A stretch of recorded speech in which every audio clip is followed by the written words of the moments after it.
Okay, I think we're live on YouTube. We should be live on LinkedIn as well. Or we're live on LinkedIn. I know that. I'm not sure about YouTube, but we should be. But with that, we will get started. So, good day, everyone. My name is Dr. Mukhtar Lasisi, and I welcome you to another edition of A Day in the Life of a Cyber Professional. Again, this is like the first back-to-back edition we're having. And yeah, join us for another enlightening journey into the life of a cyber professional, which is a part of Marshall Tech's CSMP program, that is Cybersecurity Management Professional Coaching Program, where we unlock career heights in cybersecurity. And with me today, I have the great pleasure to introduce you to Tosin Oluyemi, our esteemed guest speaker for today's session. Over 20 years in audit, IT, and cybersecurity. He has worked with several of the biggest names you can think of in the industry. He's a security frameworks and compliance expert, and his extensive experience and passion for sharing knowledge makes him a highly qualified and invaluable resource. Please join me in welcoming Tosin Oluyemi as we learn about his life as a cybersecurity professional. Yes, sir. Thank you, Dr. Mukhtar, for that introduction. And thanks for having me on this. Yeah, it's my pleasure. It's my pleasure. Before we get going and before I jump into like the modalities, I will give you like a minute to introduce yourself to the audience. I know I didn't do justice to it, please. You're mute. Still on mute? Okay. Okay. Yeah, good. I was saying that thanks for the introduction, right? And having me as a guest on the series for today. And I think you probably did a lot of justice to the introduction. So I'll only probably add that 20 years, sometimes when people hear it, they're like, what? How is that possible? How is that possible? How old even are you? Like, okay, yeah, well, there's some background story to that. So, but it's good to be on the series, and I'm happy to be the one closing the session for the year. So thanks for having me. Yeah, I'm happy it's you because I know people would take a lot of good things away that they can start to use even in the new year. So with that, I would just point out a few things as to how today's session would run. We will have first 30 minutes of me asking questions. I have these questions here in front of me that I really want to get going, and I know Tosin here will do justice to them. So I'll ask those questions. I hope they benefit you as much as it benefits me. And the last half of the hour would be the people in the audience. First, those on Zoom, asking questions. They can unmute and ask questions. We'll take questions from those on LinkedIn as well, but they can type their question in the chat and I'll read out to our guests here. So without further ado, when you're ready, we're good to go. Okay, my first question. My first question for you today is, so what are the key components of a robust security framework and how do they contribute to overall cybersecurity? So I think the best way to probably get into that is to break down before what the components are, us understanding what security frameworks are in itself. And I'll just say that those are approaches, right? They could be best practices, guidelines, or whatever naming convention we decide to adopt. The sole intention that they have is to sort of provide a kind of security baseline to make information risk assets sort of. I am serious. Everybody out! Everybody out! Right in the middle of my lasagna. Oh man, it's stupid. Or there isn't to cite an example. Okay, we lost you for a minute. You're back. Okay, good. So I was saying that it's intended as some form of best practice, right? To sort of security benchmark and baseline security controls to help organizations have some sort of security best practice. Now, the idea is to make assets risk-free and then prevent threats to those assets. In a sense of it, you can look at your security frameworks as comprising of security controls, which, at the end of the day, the intention behind the security controls, again, is to put some perspective into what the organization has, what the organization is doing, how it intends to protect what it's doing and what it has. I'm trying to make this simple enough as a concept for everyone to be able to follow, right? Mm-hmm. So I would use some terminologies in some places, and I'll try to as well break it down.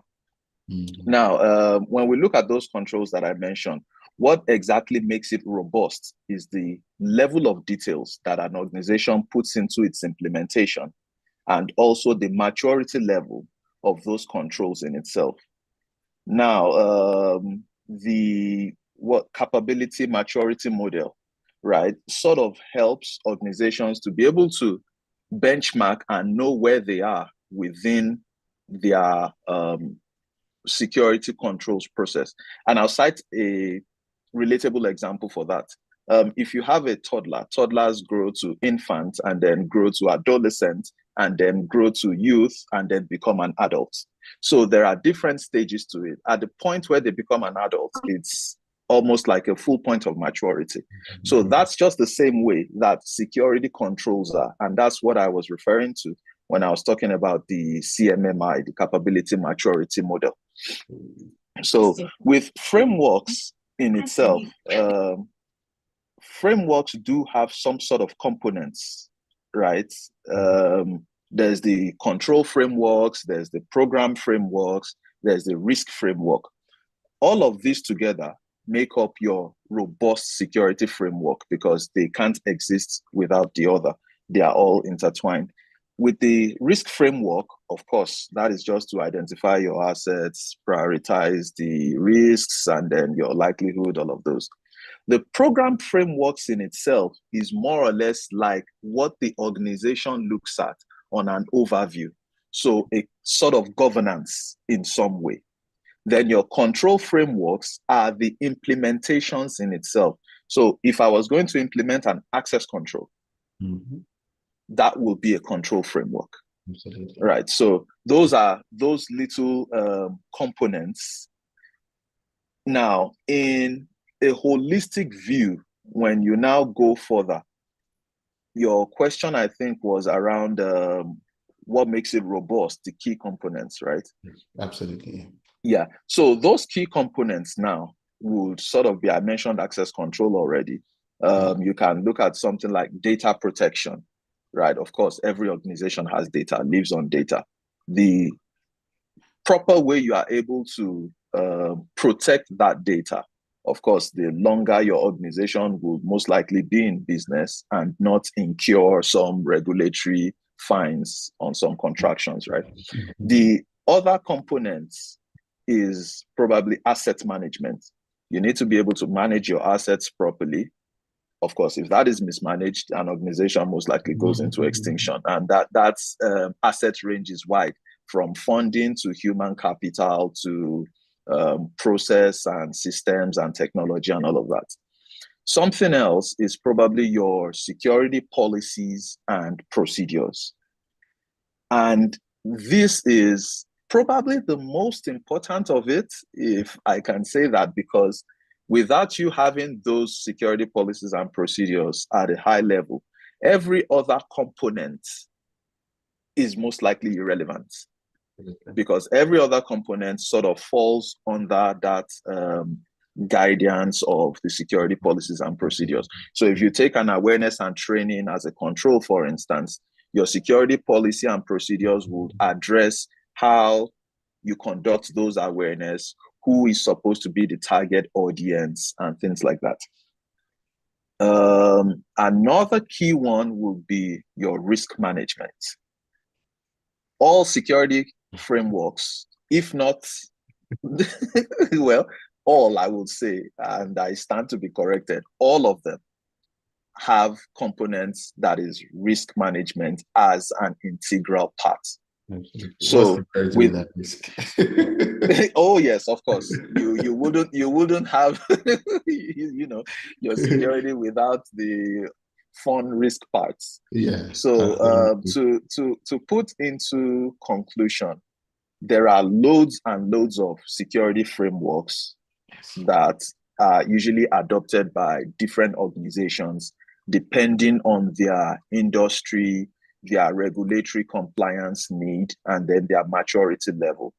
Now, to mention a few, your NIST CSF cybersecurity framework, your ISO 27001, which most times is a standard, but you can, kind of call it a framework in some sense. Your CIS benchmark critical security controls, right? So, all right, thank you.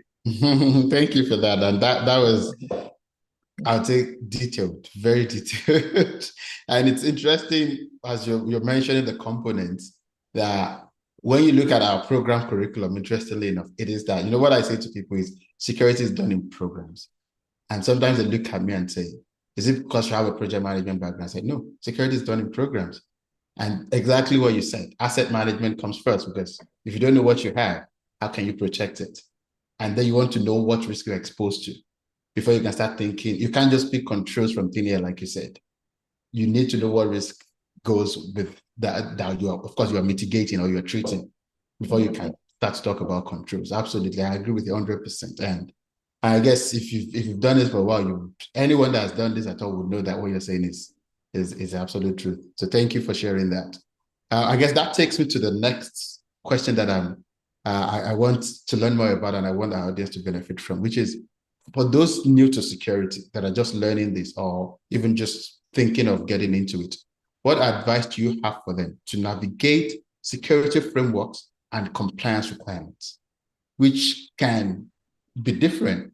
But again, how do you map that? What would you recommend? How do they navigate that balancing security and compliance requirements? Right. Okay. That's probably like 3 parts. Advice for those new to cybersec, and then balancing the frameworks and then compliance requirements. Okay. In the few years that I've started or involved myself with mentoring and then advising professionals who are transitioning from other careers into cybersec, there's a constant question that I get: where do I start from? How do I start? Right. And I think I had someone reach out to me recently. He's probably had about 10 years of experience in IT, core IT, and then he wanted to venture into the security side of things. Now, in that person's shoes, right, there's already an advantage because he's not entirely new to the field. So the simple answer to those just getting in or looking to get in is start from an area of strength.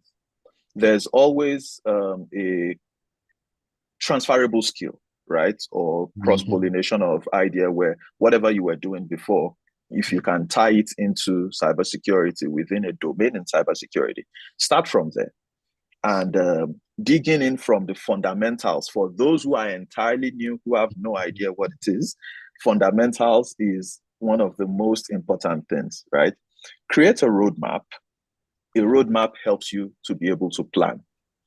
Choose a niche within the cybersecurity domains. So all the different areas, GRC, network security, cloud security, wherever. Choose that which you believe that, it's somewhere where you can easily get in and function. Now, getting those foundational and technical skills to get into that area is very important. There are tons of resources online that you can always leverage. Different institutions provide, different sorts of concentrated training, right? You can try different areas, right? Cybrary, Simply Learn, Udemy, even YouTube, right? Absolutely. And then, of course, coming on, oh yes, and of course, coming on Marshall Tech's program as well will sort of give you some form of fundamental backgrounds, right, into getting in. It's a dicey one, right, where people always feel that, let me just start. Of course, that's fine. Some of us did get in without an idea of knowing where to actually come in. But over the years, you tend to see, okay, where are my strengths? Where exactly can I grow within this area and all of that?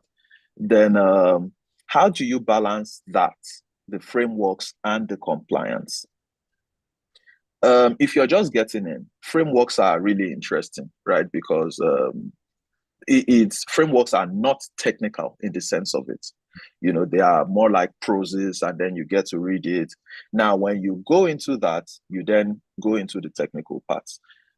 If you pick a framework, for example, take ISO 27001, which is the standard anyway. If you take that and then you go through the control areas, you will easily see how you can comply with those security domain areas. And that's how you sort of navigate that landscape. Every of the control areas also tie into a cybersecurity domain that you can pick as an area of strength. Yes, absolutely. Okay.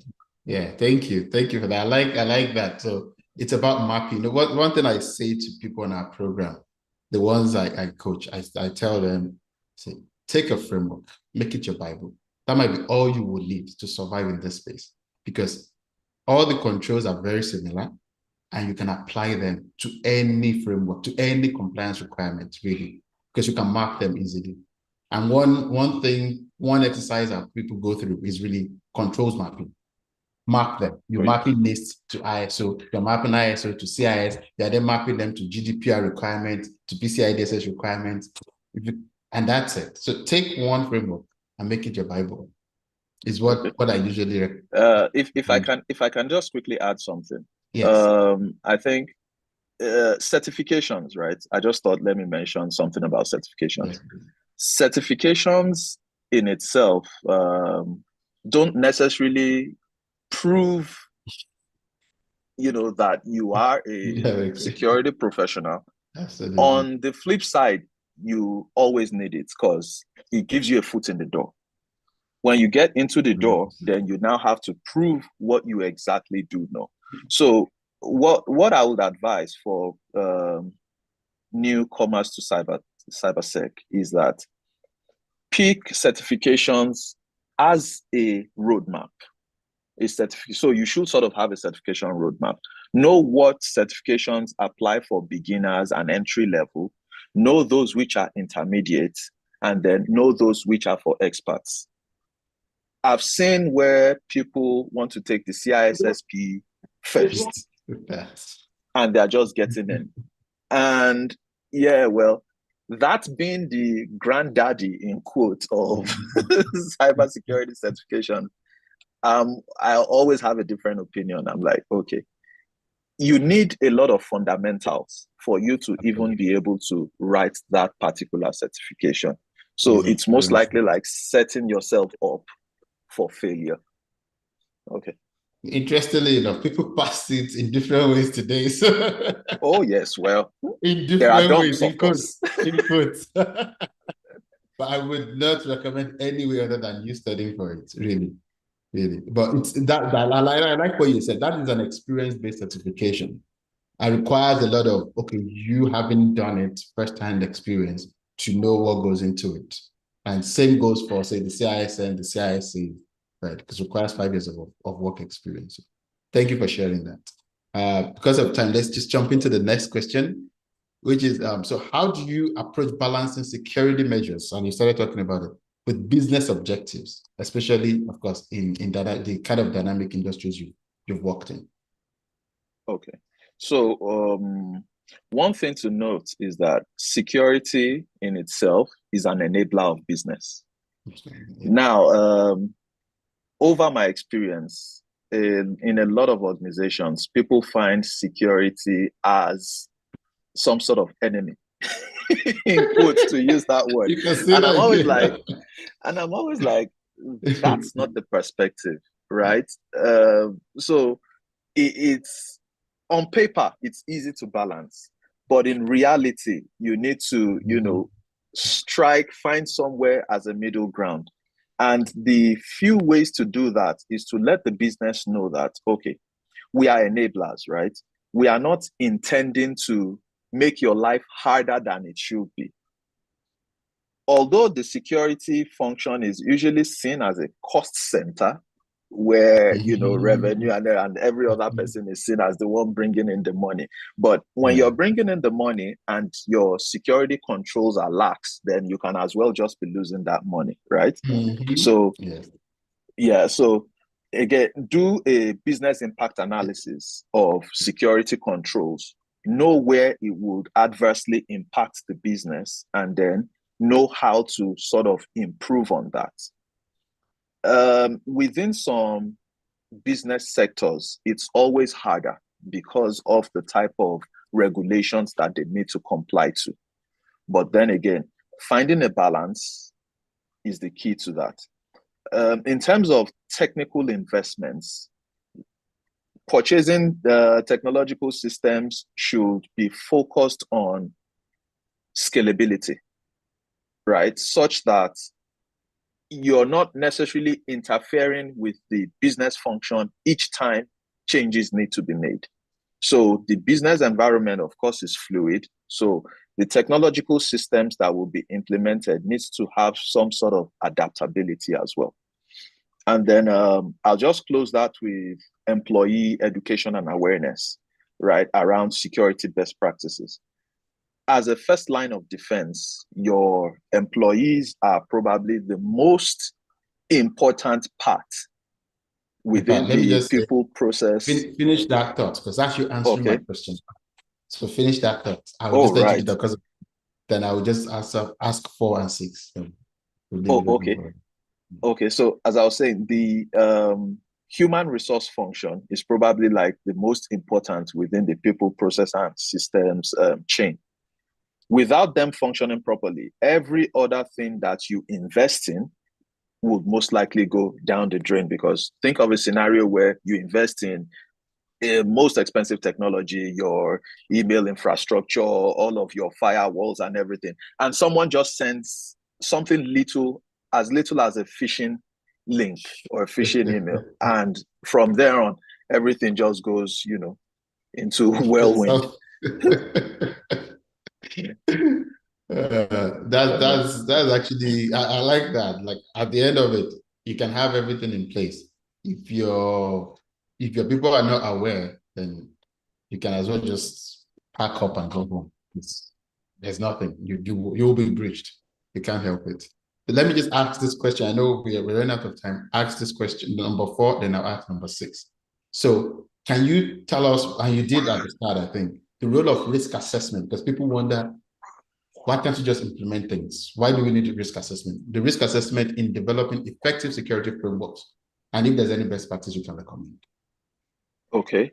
So role of risk assessments, and then in developing frameworks, best practices. Okay, so risk assessments, why would you need it? Typical day life scenario. So I'll just use a simple life scenario that we can relate with. You take out an insurance policy against your vehicle or your life, right? What are you trying to do? There's some risk that has been evaluated. Okay, I probably could get into an accident. So to sort of mitigate that risk, I might lose my car. I might lose my life. You take out an insurance. If you lose the car, the insurance sort of maybe gets you another car or gives you money to buy another car. In the sad event that life is lost, okay, the insurance could also compensate the family. So different aspects, right? Now, subconsciously in our daily lives, we evaluate risks, even when we don't know it, because you're constantly thinking, okay, how should I do this? Should I do this way, this other way? So essentially, risk assessment is key to knowing where the pain points of your business can be, right? It helps you to identify and evaluate those vulnerabilities and weaknesses, right, that could exist within your business domain.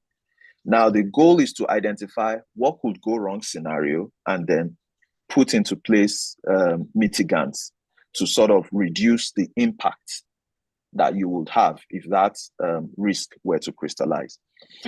Now, in terms of developing effective security frameworks, the only way to possibly do that is to know what risk assets you have. Choose a sort of framework or methodology for your risk assessments, right? That way you're properly identifying your risks, you're looking at your security measures. So that people are aware. Okay. Yeah. Okay. So let's say, okay, so I'll just stick with the human resource example, right? I mentioned phishing previously. What sort of risk assessment can you put in place for that? Of course, hiring folks who are, knowledgeable of what they need to do, right?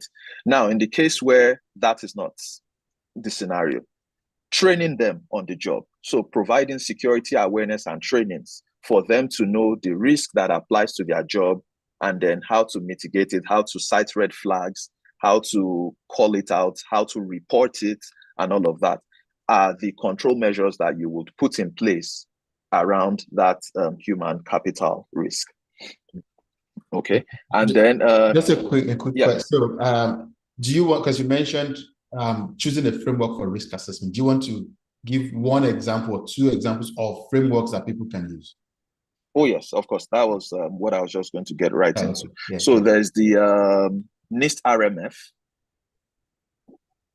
So one thing is, anything you need within the cybersecurity area, it's covered within NIST in any way, right? So you just need to know where to look and how to look for it and see which one is applicable to you. So there's the NIST RMF, there's the ISO 31000 for risk. There's also the Octave risk measurement. There's fair analysis, risk treatment. So again, there's like tons of them. Just the exact way that there's security frameworks, there's a whole lot of risk management frameworks and methodologies out there as well.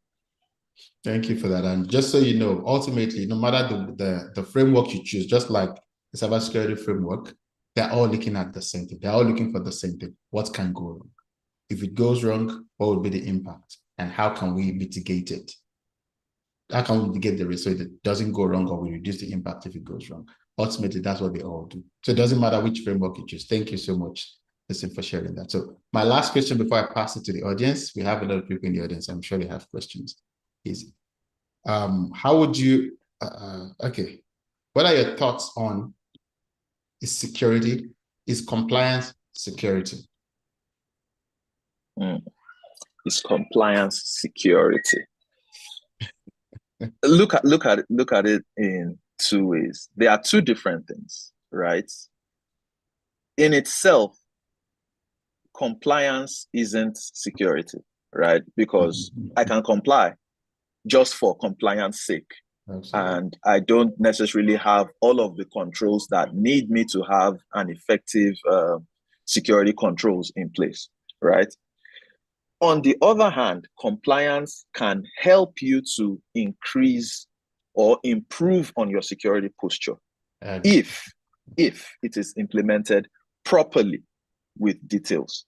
So let's say an organization is compliant with 27001. That means nothing if all of the annex controls within the 27001 are not, being adhered to, if it's not being implemented properly according to what that business does. If compliance were to be security, right, automatically we should have less breaches in the world and all of that. But oh yes, we know that it doesn't happen that way. One of the recent identity and access management providers that got compromised, whatever. Of course, they have compliance in place. They have SOC 2s, they have all of those things. But in the end, a breach still happened, which is another story entirely. Thank you for that. It's interesting because a client I worked with a few years back, we just went through ISO 27001, even ISO 27701, compliant, nothing, SOC 2. We did a pen test, physical pen tests. We walked right into the data center. We even walked into the finance department, picked the file out of the file cabinet, made away with it. Of course, we put a report together, I was like, okay, so much for security, but yet they're compliant. Yeah. Oh yeah. So, there's yeah. some level of vigor and rigorousness that needs to go into compliance checks and activities. Most times when it's done in-house, of course, there may be non-exceptions that, audit findings will reveal that there are no exceptions. But in the actual sense, when you bring somebody else in, a third party, which is one key component of compliance, most times you need a third party eye to just sort of give you that insight into what I might not see myself. And some companies are so good at tricking auditors into compliance. Another different story for another day. So different sides to is compliance security. So yeah, thank you for sharing that. Okay, so we're right, and yeah, we're just right on point. I am on time. So the floor is open, and how we'll run this is those on Zoom, you can raise your hand or unmute and ask a question. I will check for chats on LinkedIn and read the questions as they come. But we'll prioritize those on Zoom. While of course, people on LinkedIn are important because those that have direct access to our guests would let them go first. So the floor is open.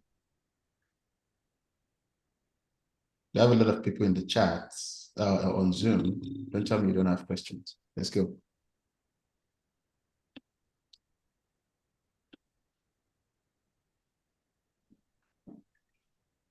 Questions. Okay. Why is it so quiet? I have a question. Okay. This is my name is Diadon, and this is to Mr. Tosin. What is the best way not to get into cybersecurity? Not to get into. Not to get to. Yes. Okay. Avoid it. Okay. So like that's a question. I guess I've never heard that question before. That's a good icebreaker question. So the best way not to is just avoid it. Now, in this instance, let me tie it back to risk. You've already evaluated a risk that, I probably might not do well with this profession. Let me just do something else to totally avoid it. Absolutely. Because even by avoiding it, you're already doing security, just so you know. Oh, wow. Thank you for that. That's a very interesting question. Wow. Anyone else from the audience before I read what's on LinkedIn? I'm sorry, I have to jump in like this because I can't see the raise hands button for some reason. Yeah, go ahead, please. Yeah. So Dr. Mukhtar is always talking about playbooks, right? And the importance of playbooks, in an organization with regards to cybersecurity. So Mr. Tosin, this is to you. So as a seasoned cybersecurity analyst, right? What else aside the fact that we can truly follow the playbook in discharging our duties? What else do you think we need, or what do you expect to see from new entrants into the field? Aside being able to, yes, I can follow the playbook. What else are the things we need to put in our head? What do you want to see from new entrants like us? Yeah. So when you say playbooks, are you talking about incident response? So let me, for instance, now, we're talking about compliance. You're talking about, you're looking at, you understand the frameworks. Okay, I've prepared myself, I've read through the frameworks, and all of that. Then I want to align it with the organization's processes, right? So aside the fact that I know the frameworks in my head, I know all of this in my head. How else can we kind of use this knowledge to excel? So like I'm asking as my mentor now, coming to you that, okay, I've learned all the frameworks, I want to go into cybersecurity. How well will it be that my boss will not see me as, okay, assess the frameworks? Is there anything you bring into the table? How can I align my knowledge of the frameworks to get me going in I don't know if you get that question. Okay, so I think I if understand you. Please go ahead. I can, yeah, I can summarize your question in a way. Leveraging playbooks, right, in Yeah. the work field to sort of grow in your career, or how do you excel on the job when you're hired? Playbooks in itself, just look at it like manuals, right? It's just a guide. It's a guide on helping you know what to do, how to do it, when to do it. In what scenario would I use this playbook? Okay. Now, the only, or not only, one of the critical reasons behind having a playbook is for consistency of approach. Everybody will be able to do the same thing the same way, so that over time you can have some sort of comparisons, and you can then be able to benchmark because it has been done the same way. And that's also where all of these frameworks and everything comes in as well. Okay. In terms of growing on the job and learnings and all of Doing that, the job well. Yeah. basically doing the job well. There are a lot of components that come into that. Professional discussions, webinars, self-study. You really can't exhaust the number of resources out there, really. You just keep digging and digging and digging and then looking at different things. The holistic idea behind that is to sort of have an end-to-end visibility of the different areas within cybersecurity, because that's the ultimate way to sort of grow, within the field, because you may not necessarily do the simple one thing all through your career. You might metamorphose in different areas. So you might start with network security. Over time, you could venture into secure coding and, all of the different areas that might just come in. And you can start non-technical, just be doing risk and just doing advisory, or even audits. You can from there get into more technical and all of that. So, anyway, does that answer your question, or is there like I guess an element of is my knowledge of frameworks enough? Yes. Okay. So Okay. let me put it in the layman language, right? So say you're my boss, right? And I really do understand, the frameworks and all of that. What would you see in me that would make you think that, oh, this guy is not cut out for it? He's not cut out for this thing yet. What are the lapses that you think you might see in new entrants, even despite the fact that, okay, they've majored in knowledge of, because my understanding, I would believe that, if I can get those frameworks in my head, then I'm good to go. So what you other understand the framework, how the framework applies? Because it's one thing to cram the framework, it's another thing to apply the framework, right? So yeah. Speaking of that, so let me sorry to jump in. Look at it in two different ways. One is the knowledge, one is the application of the knowledge, right? Getting the knowledge in itself may not be so hard, but it's the applying what exactly it is that I have studied when I face a real life situation. That's the harder part, in quotes. And the only way to possibly navigate that field, again, is looking for resources. There's nothing new that you probably want to do that you wouldn't find somewhere online.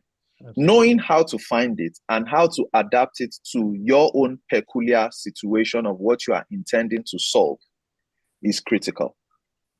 Absolutely. Thank you. I appreciate That's where case studies come in as well. Simulations, practice, relating it back to all of the desktop exercises and all of that. So that's the only way. That's the best way. If you haven't not found yourself actually doing it on the job, you can do it anywhere else. You can, if it's risk assessment you want to do, take the technology you're working on at work, do a risk assessment on it, present it to someone that understands the field, and let them give you a feedback on it. That might be another practical way to do it. And it's what I always recommend. Use what you're already doing on the job. I have a question, please. Just before you ask your question, let me take one from the chat. All right. Yeah, and after that, because we have 2 questions on the chat, I want to make sure we're attending to those 2. So the first question is, what part of cybersecurity do you advise an accountant switch to? You can relate to that. That's a big one. Okay, so again, I mentioned something earlier, area of strength. As an accountant, what do you do majorly? Now, I will use myself as an example. I previously used to be a chartered accountant many, many years ago. So how did I navigate in my own scenario? Well, I used to do financial audits, right? Now, the way I moved was, okay, systems audits, technological audits, so IT audits, as it were, and then trying to get some knowledge within that space. How do you do it? What do you read? Take a certification, CISA, for example, right? So I feel, well, in my own personal experience, that's probably an easy route for somebody coming from an accounting point of view to sort of get in. I agree. 100%. Yeah, so that takes care of one question in the chat. And I'll pass it back to the person that wanted to speak. I see Merit's hand up, but I think there was someone else before Merit. Yeah, this is Michael. Oh, yeah, Michael, please go ahead. Hi, thanks for the information. My name is Michael. And for me, I'm leaning towards third-party risk analyst. I was wondering if there's a particular site or like maybe a website that I can always check to help me, perfect my maybe understanding or how to be a proper third-party risk analyst also, if that makes sense. Okay. So there's like 2 million of those. Let me cite 2. If you go to OneTrust, website, and you look at their Vendorpedia, I think that will sort of give you some additional resources. Then I think Prevalent as well, Prevalent third-party risk management or something like that. I think with those 2, you should be able to, sort of get started. But somewhere else is you'll need to combine a lot of resources, right? So you then now need to start looking at maybe those guys that focus on questionnaire providers like the SIGLITE, the CAIQ, and all of that. I can type those in the chat. Yeah, thank you for that. Michael, you should Yes, have please do. CAIQ already. That's cloud Yeah. security. Yeah. And Thank you. for OneTrust, connect with me. You can actually take their certification. It's free. So Right. Of course, it goes there. There'll be like a 1-day training, 4-hour training you have to take before the certification, which I think is very good. So, yeah. All right. Thank you very much. You're welcome. Okay. Okay. Let All me right. take. Oh yeah, Mary, please go ahead. Yes. Okay. Good evening, everyone. So I'm Mary. So I just have like a quick question. So, given a sudden supply chain attack, what measures can organization take to strengthen their security and also their third-party collaboration? When you say supply chain attack, what exactly are you referring to? Is that a compromise from a third party? Yeah. Yes. Okay. If that is the case, right, the place to get started probably first is how did it happen? Because your playbook, if you have one, may not have addressed it. So again, back to playbooks. How did it happen? What can we do to improve it? Which is the other part of your question. Your third-party vendor risk management may need some degree of maturity. So where you consider what services the vendor is offering to you, how do you secure those services, or how do you secure your own environment depending on the services they are providing, right? So looking at the access controls, how do they get in? What sort of access do you give to your vendors? Is it on a need-to-know basis, or they get to see more than what they should, right? Is there a two-factor mechanism for they to get into your environment? Because again, the compromise must have come from somewhere. Now, the compromise in itself also, it depends on what exactly was compromised. Was it your network or was it your data? Was the data in their own environment or in your own environment? So there are a lot of dynamics that actually come into that response for the organization to be able to figure out. Does that answer your question? Thank you very much. Yes, it does. Thank you. Okay, we have another question in the chat, and we'll pass it back to the people here. So do you have, okay, let me see. Do you need to have a bachelor's or associate's degree to land your first IT or audit or GRC job? If you have the right training and skills from a boot camp / program, is that enough? Okay. Very important question. Okay. So the simple answer, I'll say yes, it is enough, depending on how well you have prepared Absolutely yourself, and then how well you have understood the knowledge from that boot camp. In itself, your bachelor's or anything does not really matter. It's a nice to have, yes. Right? It's a nice to have if you have it in the field. But again, if you don't, it's not it's not something to be discountenanced, or what's that word? But from studies, right, from recent studies, the percentage of people that are actually in cybersecurity in itself now did not have a background in that field. So that tells you that it's probably not relevant having it as a bachelor's. Yeah. So, and you're right. We all started somewhere. IT background, accounting background, whatever, but even non-tech related background. You can say over 90% of people in cybersecurity today did not start in cybersecurity. I mean, was there even a program that is solely cybersecurity like 15 years ago? I don't think there was any university offering a cybersecurity program. Not a lot. Yeah, yeah. So, not that I'm aware of. So everyone started from somewhere, and yeah, boot camp is a good place to start. It wouldn't give you everything, like just rightly said. It wouldn't give you everything. You have to do your own. Like what Adewale asked, is the knowledge enough? Applicability is very important. You need to know how to apply it. Can you apply to what you've done before?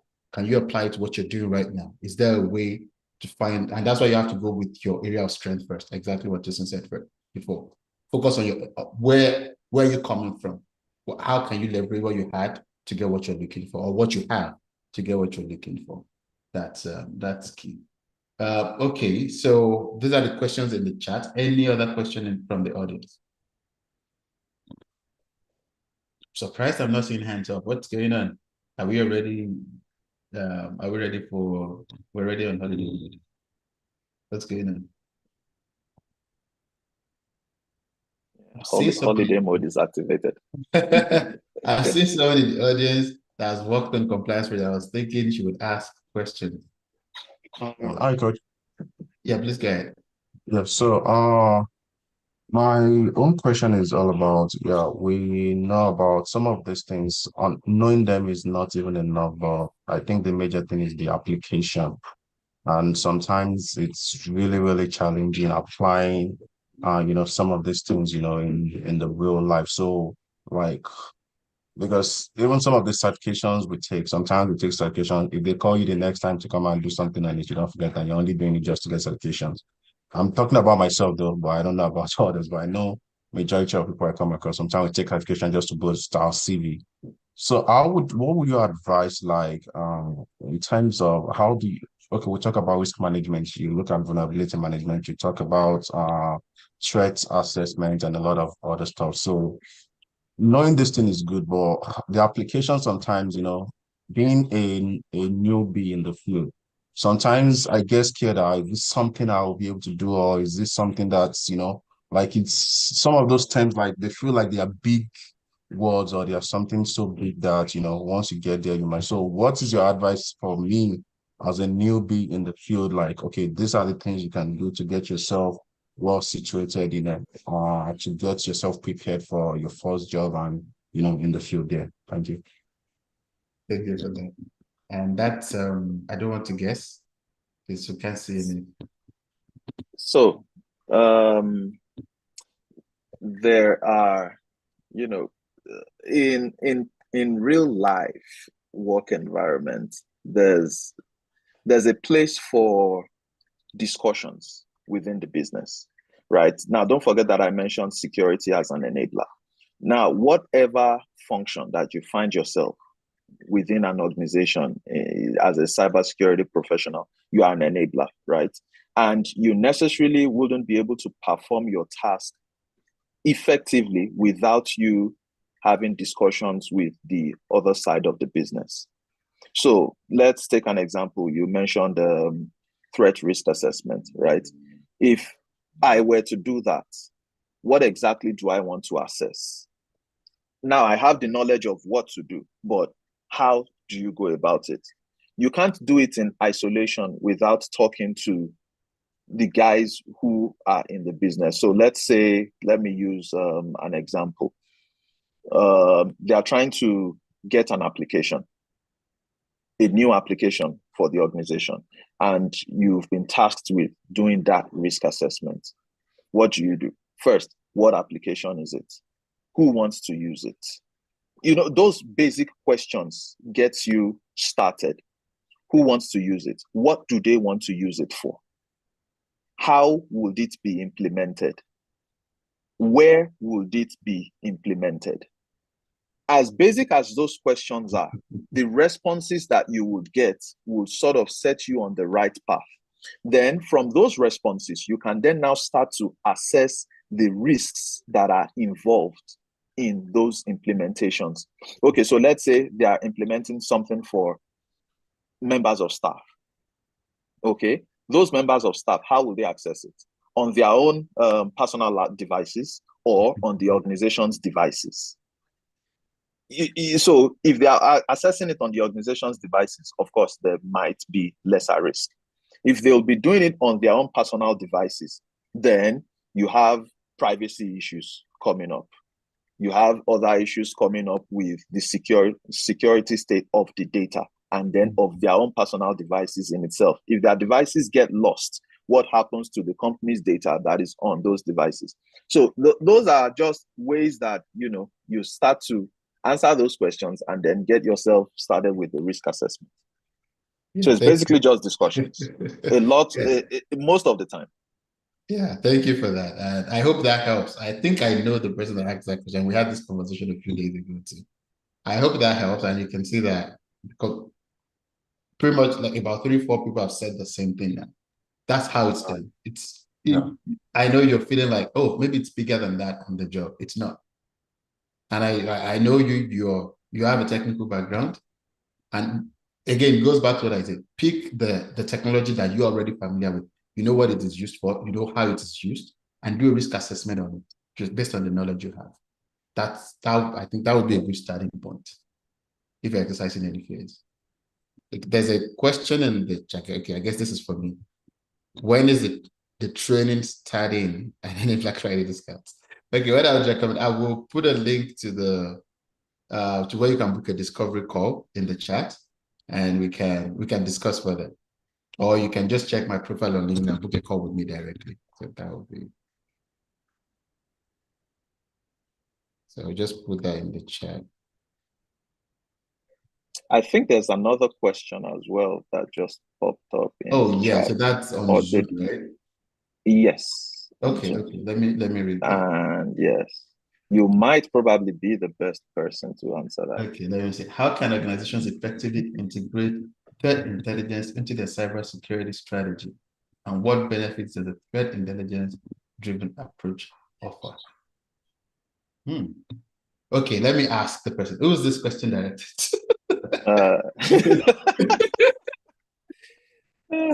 Okay, so okay, yeah, it's from Merit. Okay, so okay. We had a session, I guess 3 sessions back, and we talked about thinking like the bad guys. So why is threat intelligence important? What are we trying to look for here? We're trying to look at what can go wrong, right? And you want to think, how are the bad guys thinking? What are they doing? How are they doing it? So that's pretty much what the threat intelligence does for you. If you know how they're thinking, you can think of how do we stop them from getting to us? Or how do we make it, again, you can't stop them if they're motivated enough. You really can't stop them. How do we make it more difficult, make it more expensive, more challenging for them to get in? So that's why, I guess, at the layman's level, that's why threat intelligence is important. That's me taking a stab at it. I'll pass it to you, Tosin, if you want to. Okay, so in terms of strategy, right? How do you effectively integrate it, right? Oh yeah, okay, I missed Strategies come with a cost. Strategies come with a cost. How effective it is depends on a lot of factors. Are you getting the right threat intelligence tool? The intelligence tool you're getting, how well does it sit within your environment? How well does it apply? What would make it effective? Do you have enough resources to even put it to good use? Right? All of those things would combine to make it effective. Now, your strategy, I mentioned cost earlier. It would always be driven by top management, adoption of your threat intelligence measures, right?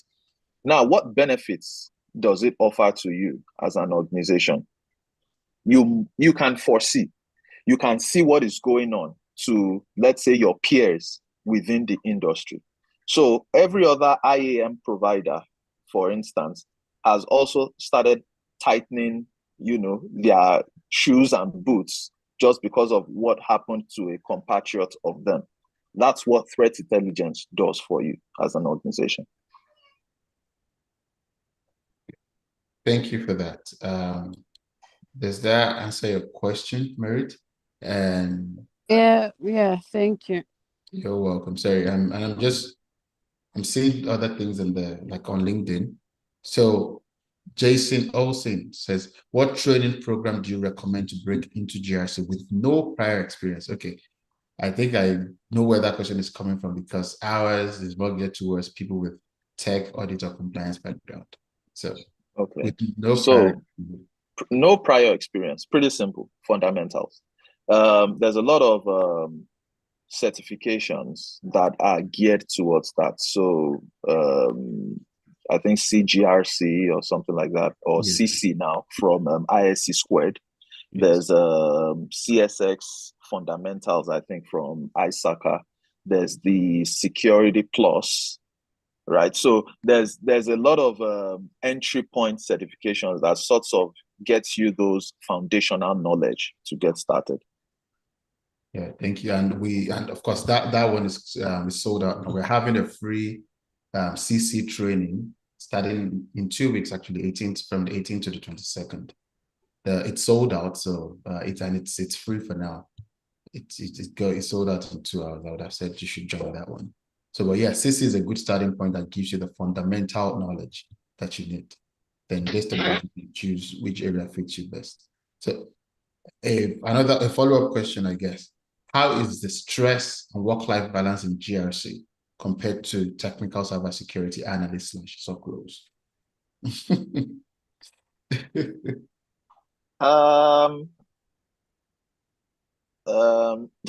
So okay. Depends. stress. Work-life balance is one thing, right? You knowing how to actually, balance work and then outside of work it's an individual preference kind of thing. Some people like to work extra hours and all of that, but some don't like to. When it's closing, it's closing. Well, now that's why I said it's an individual thing. Depending on how well you have done your job during your 8 hours or 7.5 hours time frame, right? That is something that can contribute into what you do outside of your work hours, in quotes. In terms of stress levels for GRC as compared to tech, I'll probably say everything is about the same, right? Because each job has its own demands, or each area of cybersec has its own demands. that would maybe be tasking enough. Now there's up times, there's down times, depending on what organization that you work for. So that's with the scenarios you can then use to sort of, institute your own work-life balance. Yeah, thank you. I would just add a little bit to that. So it really depends on the organization and the person, just like you said. So, an interest, your interest, if you're interested in something, no matter how hard it is, you may not find it stressful. Like for me now, recently I found myself doing a bit of technical work, which I haven't done in a long time. I've been more on the strategy side for a while. So now doing it initially was fun, but now I'm finding it stressful. Not because it's stressful in itself, but because I don't enjoy it much. Right? So it depends on the person. So I guess I hope that answers your question. So we're already 1 minute over time. I don't think we have time to take any other question. I guess at this point, I would just say very big thank you to you, Jesse. It's been a pleasure having you on this session. I'm glad this is the last one for the year because it's a good note for me. It's a good note to end, and we'll pick it up for another very a leader in the industry in January. I hope you all join us then. For those that joined, thank you. It's a full house today. Thank you all for being here. It's been fun. I've enjoyed every minute here with you guys. Great. Have a good enjoy the rest of the weekend, everyone, and happy New Year. All right. Thanks for having me on the program as well.